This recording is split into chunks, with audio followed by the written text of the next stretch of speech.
자, 오늘은 경매 입찰표 작성하는 방법에 대해서 우리가 얘기를 할 거예요. 경매 입찰표 작성 방법이 굉장히 중요해요. 그렇죠? 생각을 해보면 물건을 뽑고 손품도 팔고 그다음에 현장도 가보고 이렇게 시간을 내서 조사를 한단 말이죠. 완벽하게 했어. 그런데 이제 그 다음에 할 게 뭐냐면 입찰을 하는 거죠. 입찰을 하는 거예요. 법원에 가서. 그런데 마무리가 되게 중요하다라고 저는 얘기를 하는데, 혹시 야구를 보시는 분이 있는지 모르겠는데 1회부터 9회까지 투아웃까지 이기고 있다가 마지막에 마무리가 잘못되면 역전을 당하잖아요. 그러니까 마무리가 되게 중요해요. 내가 물건 뽑고 그다음에 임장도 너무나 잘했어. 없는 시간 쪼개가지고 회사 다니니까 없는 시간 쪼개서 갔단 말이죠. 근데 법원에 입찰을 가서 내가 실수를 하게 되면 그 모든 것들이 헛소가 되는 거예요. 그러면 시간 날리는 거죠. 그리고 돈도 날리는 거예요. 그리고 또 하나, 내가 금액을 잘못 써서 잔금 납부를 못 한다. 그러면 그 내 피 같은 돈, 내 소중한 투자금이 날아가는 거예요. 법원에서는 안 돌려줍니다. 처음 왔으니까 실수했구나. 그래, 그러면 다음부터 잘해. 이렇게 해서 안 돌려줍니다. 그렇게 한다고 해서. 입찰 같은 경우는 내 돈하고 이게 진짜 연결이 돼 있기 때문에 우리가 입찰을 정말 잘 해야 돼요. 정신 딱 차리고. 그래서 제가 얘기하는 게 여기서도 마무리가 되게 중요하다. 우리는 마무리를 잘해야 된다.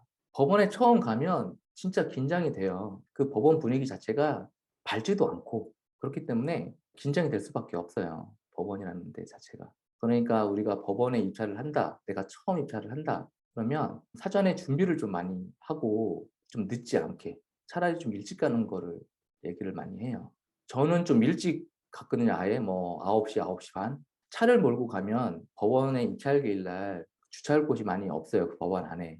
다들 이제 오니까. 근데 이제 너무 시간이 촉박하게 가면 주차 자리가 없으면 또 막 서두르게 되고 서두르게 되면 또 실수할 수 있으니까. 대중교통을 이용하는 것도 좋지만 만약에 어쩔 수 없이 차를 가져가야 된다 그러면 그 법원 인근에 공영 주차장들이 있어요. 그 유료 주차장들. 그거를 사전에 확인을 해서 아예 거기다 주차를 해놓고 가는 게 더 좋아요. 그 주차비 조금 나가더라도 그게 나니까. 법원에 이제 처음 가시는 분들은. 자, 입찰을 갈 때 우리가 이제 두 종류가 있죠. 내가 직접 입찰을 할 때가 있고, 그 다음에 내가 아닌 대리인이 입찰을 할 때가 있어요. 그쵸? 내가 입찰할 때 하고 대리인이 입찰할 때를 우리가 조금 다른데 준비할 것들이, 그리고 실제로 법원에 가서 어떻게 써야 될지가 좀 달라요. 그러니까 미리 그거는 우리가 숙지를 해야 되겠죠. 분명히 처음 가면 정신없어요. 그리고 입찰 보증금도 법원에 이제 은행이 있으니까 은행에 가서 내가 입찰 보증금을 찾아도 되는데, 처음 아니면 경험이 별로 없으신 분들은 사전에 하루 전에 미리 보증금을 찾아 놓자라고 얘기를 합니다. 내가 처음에 가면 실수를 많이 하기 때문에 여러 번 써야 될 수도 있어요. 그 입찰표를. 실수하면 이렇게 고치는 게 아니라 이제 찢어서 다시 써야 되니까. 내가 얼마나 쓸까? 그럼 다시 한번 조용한 데 가서 생각해 볼 수도 있잖아요. 물론 법원 안에 입찰표를 쓰는 이런 데들이 있는데 그 입찰 기입표를 받아서 좀 조용한 데 가서 쓰는 것도 좋아요. 그래서 내가 입찰을 할 때는 요것만 준비하면 돼요. 간단하죠? 신분증, 이건 그냥 가지고 다니는 거고, 도장. 그리고 제일 중요한 거, 입찰 보증금. 이게 왜 제일 중요하냐면 우리 신분증 가지고 다니죠, 대부분. 도장. 막도장도 돼요. 인감도장 아니어도 되고, 도장은 없으면 지장도 돼요, 지장. 우리 손가락은 가지고 다니잖아요. 근데 이 입찰 보증금이 없으면 어차피 입찰을 못 해요. 그러니까 이 입찰 보증금을 잘 준비를 해야 돼요. 입찰 보증금이라는 게 감정가 아니면 최저가의 10% 아니면 특별 매각 조건이라고 있어서 20%뭐 이런 게 있거든요. 그거를 확인해서 그 금액만큼 수표 한 장으로 우리가 은행 가서 발행을 해달라 그러면 해줘요. 그거 한 장 뽑아서 가면 되고, 입찰 보증금은 최저가의 10%니까 그거보다 돈을 더 입찰 보증금으로 내도 상관은 없어요. 근데 모자라면 안 돼요. 자, 이게 이제 입찰 봉투예요. 내가 시간 될 때 꼭 내가 입찰을 안 하더라도 인근에 우리 집 근처에 있는 법원에 가서 이런 거 이렇게 가져와도 돼요. 경매하는 날, 입찰하는 날. 그래서 몇 개 가져와가지고 연습해봐도 되니까 미리 시간 될 때 법원에 가서 이거 입찰표도 좀 받아오고, 그리고 간 김에 대출 상담하시는 분들 명함도 좀 받아오고, 그렇게 하면 좋죠. 자, 입찰 봉투가 이렇게 있는데 여기 보면 입찰자가 있어요. 대리인이 있고. 근데 우리는 이제 내가 본인이 직접 가는 거니까 여기다가만 이름을 쓰면 되죠. 그리고 여기 도장 찍고 뒷면을 돌리면 여기 이제 사건 번호 쓰는 란이 있어요. 사건 번호를 쓰시고 그다음에 이 물건 번호라고 있는데 이 물건 번호는 뭐냐면 경매 그 사이트에서 물건 검색을 할 때 개별 물건이 아니라 공동 담보, 공담 물건이라고 해서 사건 번호는 같은데 이 뒤에 개별로 이렇게 번호가 매겨진 것들이 있어요. 사건 번호는 같은데 예를 들어서 뭐 2020 타경 1234인데 이 물건은 1번, 또 다른 거는 2020 1234 똑같은데 2번, 3번, 4번 이런 것들이 있거든요. 그게 물건 번호예요. 이거 꼭 써줘야 돼요. 만약에 그게 있다라 그러면. 왜냐면 물건이 나왔을 때 그런 거 있잖아요. 빌라라고 하면 빌라에 이게 소유자가 있어요. 소유자가 있는데 그게 이제 경매가 나왔다 그러면 뭐 201호, 202호, 뭐 301호, 302호, 401호, 400 뭐 이렇게 나올 수 있잖아요. 그러면 각각의 물건에 따라서 물건 번호가 이렇게 적혀져 있어요. 그러니까 이 사건 번호만 쓰면 이게 201호로 입찰을 한 건지 202호로 입찰을 한 건지 301호로 입찰을 한 건지 모르잖아요. 그러니까 물건 번호가 있는 경매 사건은 꼭 써줘야 된다. 알겠죠? 이거 실수하는 경우가 간혹 있어요. 그리고 뒤에 인이라고 되어 있는 데가 있어요. 이렇게 가로 열고 인이라고. 여기는 도장 다 찍어요. 인이라고 되어 있는 데는 무조건 도장 다 찍는 거예요. 어렵지 않죠? 자, 그리고 기일 입찰표. 네, 법원에 가면 이 봉투를 받고 그다음에 이 기일 입찰표를 받고 그다음에 이 친권 보증 봉투 이렇게 받아요. 기일 입찰표 여기서 이제 실수가 많이 나오죠. 여기서 해당 법원이 있고요. 그다음에 날짜를 쓰면 되죠. 그 날짜. 그리고 사건 번호 쓰고 이 물건은 성남에 있는 오피스텔이었는데 여러 개가 나왔었어요. 그래서 그 중에 6번 물건을 입찰을 한다. 물건 번호를 쓴 거예요. 그리고 여기에 내가 입찰하는 거니까 내가 직접 가서 입찰을 하는 거예요. 나에 대한 어떤 여기 그 정보를 쓰면 되죠. 이름, 주민번호, 그다음에 주소 이렇게 쓰면 돼요. 만약에 여기 이제 법인 등록번호가 있으면 법인 등록번호를 쓰면 되고요. 그리고 입찰 가격하고 보증금액이 있어요. 감정가나 최저가의 10%, 특별 매각 조건이 20%라고 거기 안내가 돼 있는 게 간혹 나와요. 30%도 간혹 나오고 계속 또 미납이 돼서 다시 나오고 미납이 됐다 다시 나오고 그러면 그게 계속 올라갑니다. 보증금 10%가 아니라 20%도 가고 30%도 가요. 그래서 그걸 꼭 확인을 해야 돼요. 그 보증금액을 여기다 쓰면 되는 거예요.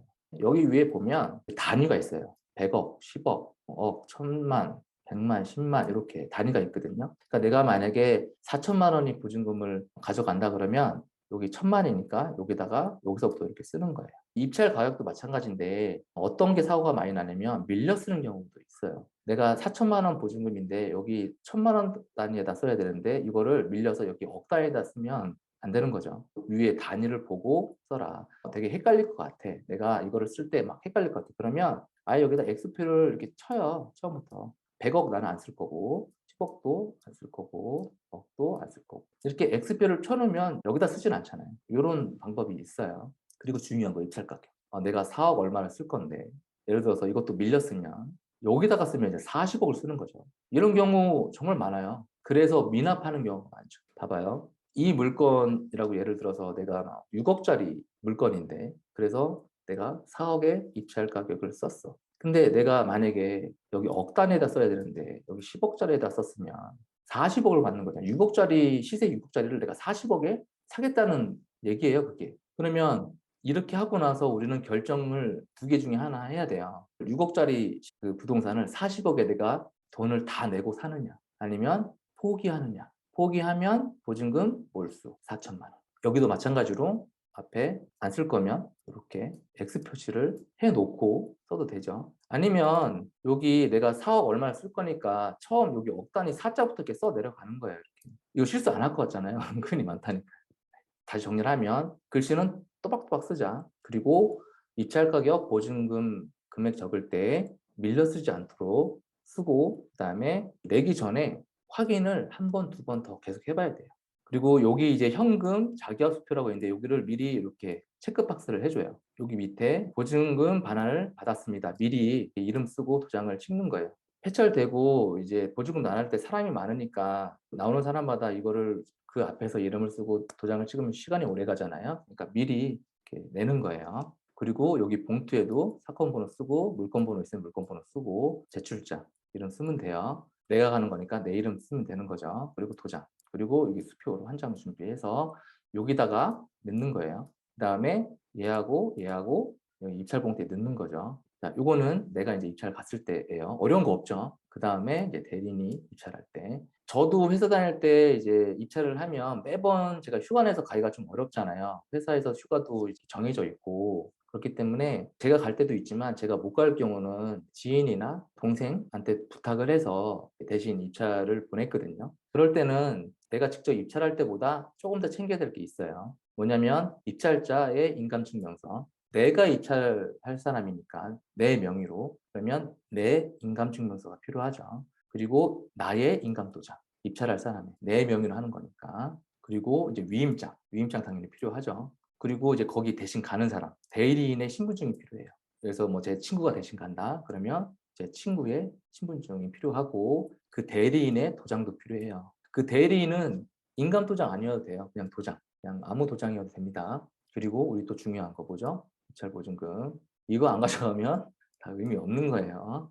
대리인 입찰할 때는 이런 것들이 필요하다. 아까 내가 입찰을 할 때보다 조금 준비할 게 더 있죠. 어렵거나 그런 건 아니에요. 자, 이제 입찰 봉투.